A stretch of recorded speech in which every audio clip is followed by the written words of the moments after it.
Hello, my name is Priscilla Sano, and I am with Grand Canyon University. In today's presentation, I will be covering glycolysis, gluconeogenesis, and the role of the enzyme aldolase in gene expression. This will be for my biochemistry class under the direction of Professor John Wool.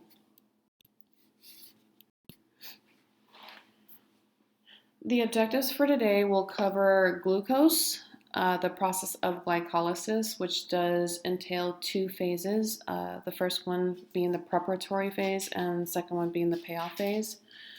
And at the end of glycolysis, we do have pyruvate, so we will see what the fate of pyruvate will be.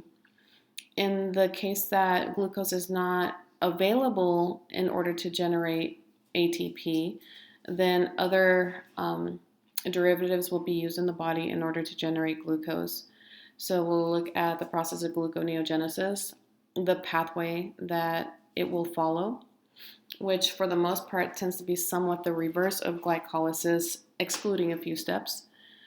We will look at hormones such as glucagon and insulin that control gluconeogenesis, the enzyme aldolase and its responsibilities in glycolysis and gluconeogenesis. Aldolase does have three isoforms, which are A, B, and C, and we'll look a little closer into that.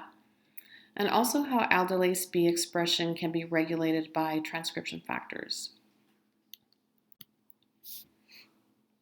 Glucose.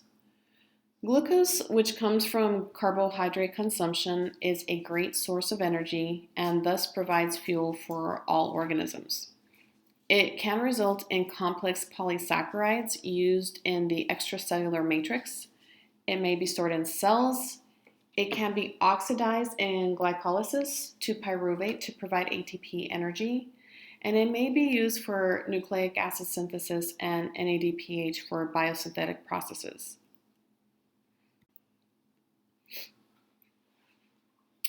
A brief overview into glycolysis.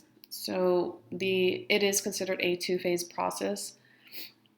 In general, what is going to happen is a glucose molecule is going to be broken down to make two pyruvate molecules at the end.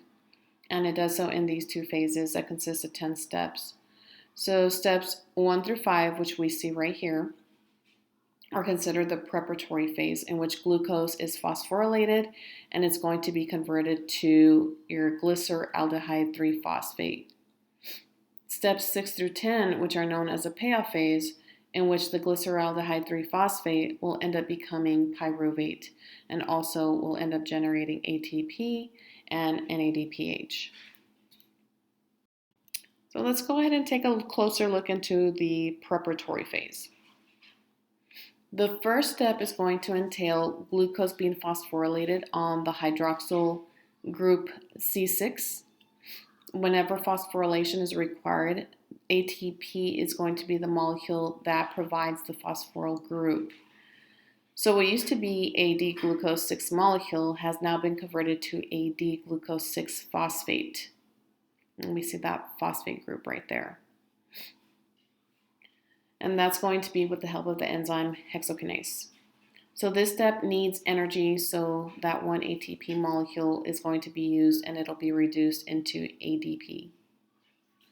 In step 2, the enzyme phosphohexose isomerase is responsible for rearranging the D-glucose 6-phosphate into a D-fructose 6-phosphate through isomerization.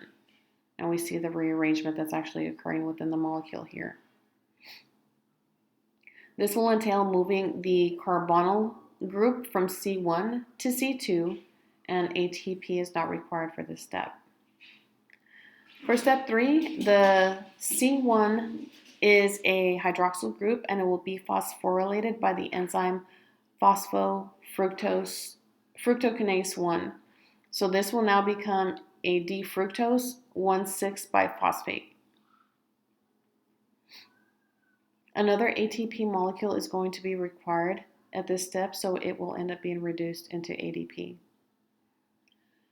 In step 4, we see that the D-fructose 1,6-biphosphate is going to be broken apart into two 3-carbon molecules.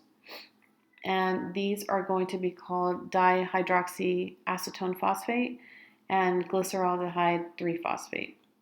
And in step 4, aldolase is going to be the enzyme that's responsible for that cleavage. In step 5, at the finale of step 5, there will be 2 molecules of glyceraldehyde 3-phosphate because the dihydroxyacetone phosphate is going to be isomerized by the enzyme triose phosphate isomerase.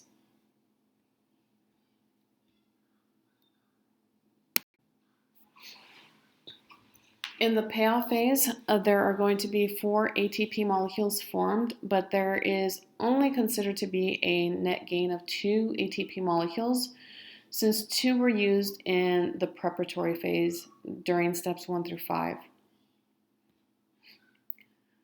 So both of the glyceraldehyde 3-phosphates are going to be oxidized and phosphorylated by inorganic phosphate to yield 2,1,3 biphosphoglycerate and 2-NADH, which will be required for ATP later on. The enzyme that assists in this reaction is called glyceraldehyde 3-phosphate dehydrogenase. The 2,1,3 biphosphoglycerate molecules will be cleaved of a phosphate so that they are added to 2 ADP molecules in order to generate 2 ATP molecules with the help of the enzyme phosphoglycerate kinase. So at this point, 2,3 phosphoglycerate molecules are going to be left, which we see in this section right here. The 2,3 phosphoglycerate molecules will now become 2 phosphoglycerate molecules with the help of phosphoglycerate mutase because the phosphoryl group moves from C2 to the C3 position. And then at this point, the 2 phosphoglycerate molecules undergo dehydration. So we see that water coming off with the assistance of enolase as the enzyme. And now it becomes 2-phosphoenolpyruvate. And this will thus activate the phosphoryl for step 10. With the enzyme pyruvate kinase, the 2 phosphates from the 2-phosphoenolpyruvates are able to be transferred to ADP, and that will help to form 2 more ATP molecules, and at the end we have 2 pyruvate molecules.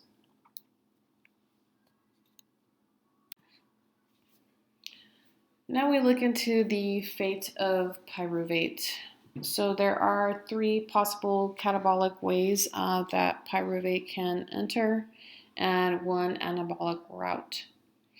So the pyruvate generated may be metabolized in 3 catabolic ways.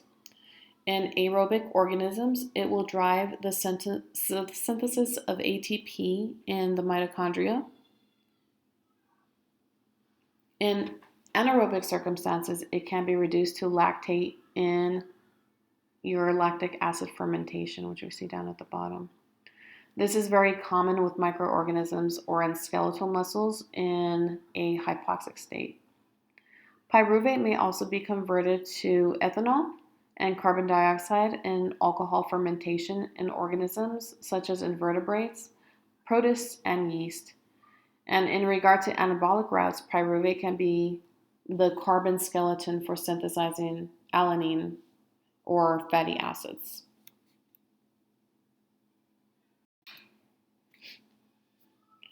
So in this slide, we will cover the definition of gluconeogenesis and we'll provide a brief overview of the process.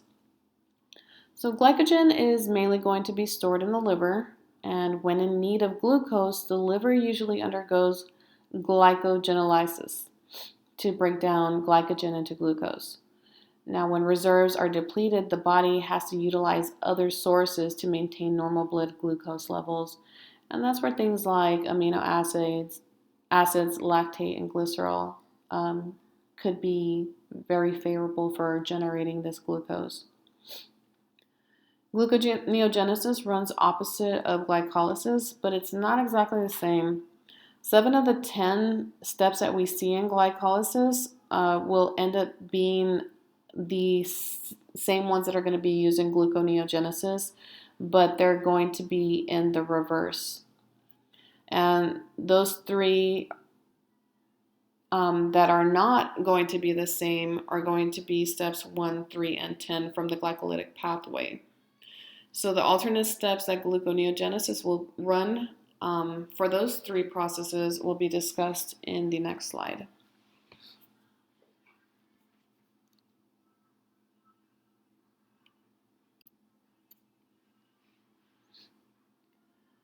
So there are 3 bypass reactions in gluconeogenesis that do not take place in glycolysis. And the following pathway is going to be the first of these bypass reactions, and it's going to be pretty much step 10 in glycolysis, which is located down here. So it needs 2 reactions to actually take place on the gluconeogenesis side. So this will be based on either pyruvate or alanine as a glucogenic precursor. Now, an enzyme found in the mitochondria that's called pyruvate carboxylase, which is located right here, along with the coenzyme biotin, which is the carrier of activated bicarbonate, will end up converting pyruvate into oxaloacetate, which requires an ATP molecule. Now, the mitochondria is not able to transport oxaloacetate into the cytosol, so it has to be reduced to malate by the enzyme called malate dehydrogenase with the assistance of NADH. Once malate is going to be transported from the mitochondria and into the cytosol, it will then be reoxidized into oxaloacetate and NADH. From there, the oxaloacetate will be met with the enzyme phosphoenolpyruvate carboxygenase to be converted into PEP. This reaction does require GTP, and this essentially takes place of step 10 in glycolysis. And so we see that 2-step process occurring. Now steps 9, 8, 7, 6, 5, and 4 in the glycolytic pathway are now going to take place in the reverse reaction for gluconeogenesis. The second bypass will now be discussed, which would be step 3 in glycolysis, and that cannot occur in gluconeogenesis. So your fructose 1,6-biphosphate is going to be catalyzed by the magnesium-dependent fructose 1,6-biphosphatase enzyme to yield fructose 6-phosphate, which you see here. This will reverse the hydrolysis of the C1-phosphate. So then what would be step 2 in glycolysis would now take place in the reverse in gluconeogenesis. The last bypass reaction is going to be the step 1 that's found in glycolysis, but it can't take place in gluconeogenesis. So glucose 6-phosphate will be dephosphorylated by the enzyme glucose 6-phosphatase instead of the hexokinase that we do see in glycolysis. It acts so by hydrolyzing a phosphate ester. For every glucose molecule that's going to be formed, 6 high-energy phosphate groups are needed from 4 ATPs and 2 GTPs. 2 NADHs are also going to be needed. So it is fairly a costly process, but it's also necessary in the event that glucose is not going to be available within the body.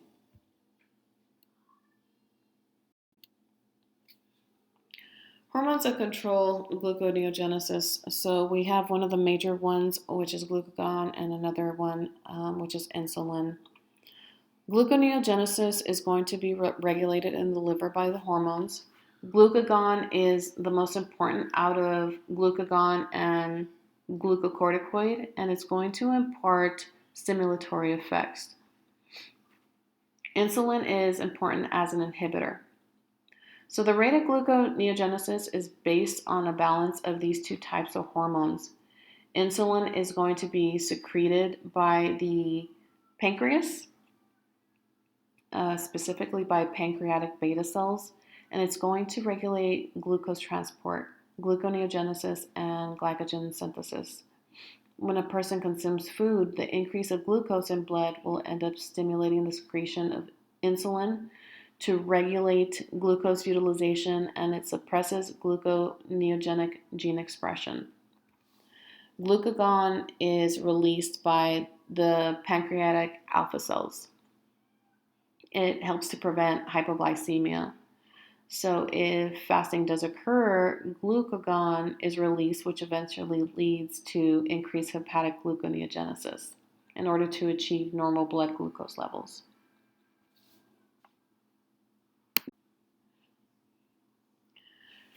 Aldolase in glycolysis and gluconeogenesis.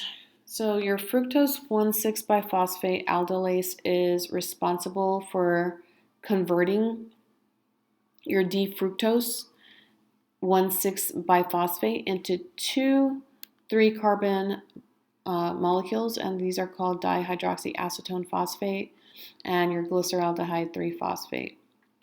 And this is going to occur in step 4 of glycolysis.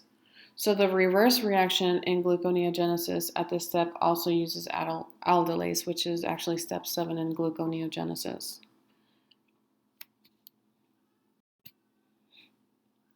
Aldolase does have 3 different isoforms, and they're called aldolase A, B, and C. So these 3 different aldolases are from class 1, and they will be present in plants and animals. There are 3 isoforms from this class, as mentioned, which are aldolase A, B, and C. They are encoded by different genes, are expressed in certain tissues, and they are similar in molecular mass and catalytic mechanism. Aldolase A is expressed in muscle tissue and erythrocytes. Aldolase B is expressed in the kidneys, liver, and small intestine. Aldolase C is expressed in the brain and neuronal tissue along with smooth muscle. Aldolase A and B share about 66% sequence identity. Aldolase B and C share 68%, and aldolase A and C share 78%. All 3 are part of the glycolytic pathway, but B and C also can convert fructose 1-phosphate into DHAP and glyceraldehyde.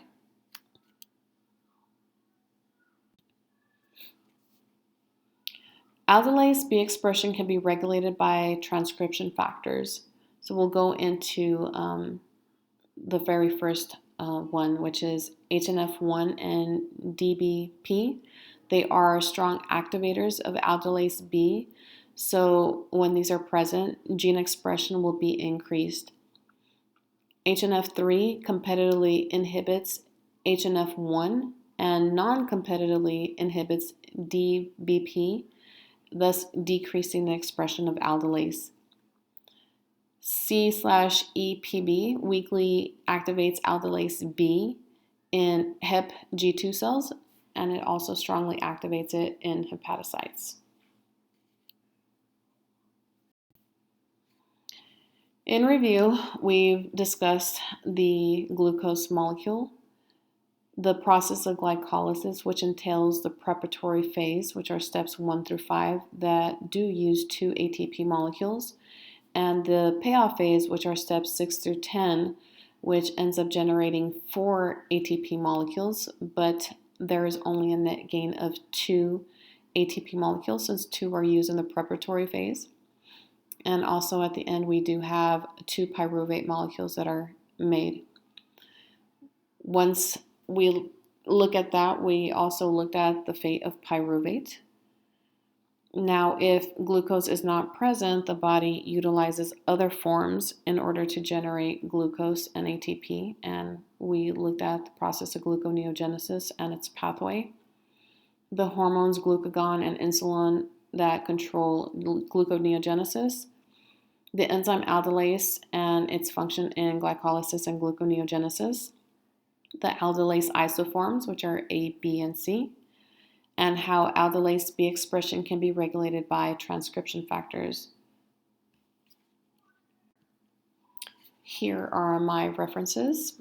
I hope that you found this presentation informative, and thank you very much for your time. Enjoy your day.